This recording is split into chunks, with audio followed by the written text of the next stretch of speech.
Thanks for joining us this morning. Good to see you. Is now the time to be getting tough on those on JobSeeker? Well, we're gradually reintroducing those mutual obligation responsibilities because the economy is opening up. People are getting back to work. Restrictions are being eased outside of Victoria. Obviously, Victoria is a different situation and they won't be held to account in the same way. But ultimately, what we want to do is get more people back to work. And yesterday's job numbers were pretty encouraging. 111,000 new jobs created over the month of August. The unemployment rate falling from 7.5 down to 6.8%. And these are good signs that our job plan is working. Now, a lot of people are still doing it very tough, and we understand that, and that's why the income support continues to be there. But ultimately, everything we do is motivated by the single goal of getting people back to work. There's still a lot more people on JobSeeker, though, than there are jobs available. So how do those people find work if that work is not there?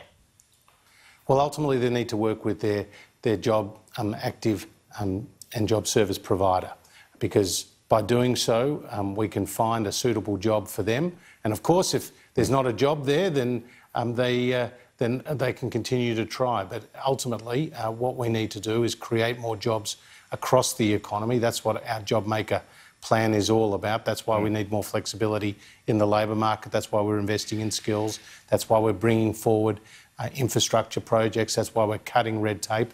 And that's why we're reconsidering the timing of our tax cuts, because we are focused on getting more people back into work. You did have those good figures out yesterday. You've got to take your wins where you can get them, Treasurer. Are you expecting it to stay that way? Look, the labour market is still very challenging, and there's a big unknown there, and that's called the coronavirus. And particularly in the state of Victoria, which represents a quarter of the national economy, people are still subject to lockdown and curfew, and businesses have been hit really hard. Now, I'm hoping, the Prime Minister is hoping, that those restrictions can be eased as quickly as it is COVID safe to do so.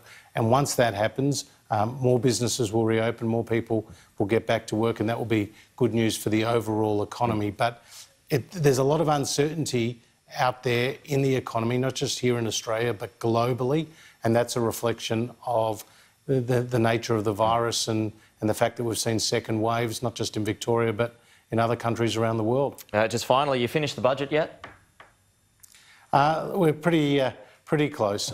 We've had our expenditure review committee meetings that have been going for many months. It's a gruelling task, but a critically important one. I was encouraged by the numbers yesterday, but there is still a long way to go, and the road will be pretty bumpy. So what you'll see in the budget on October the 6th is the next stage in our JobMaker plan that is designed to get people back to work, to make the economy stronger, and to build for a better future for all Australians. You are having some issues with the states, though, at the moment. I mean, would you agree that the relationship is strained between the Prime Minister and the Queensland Premier?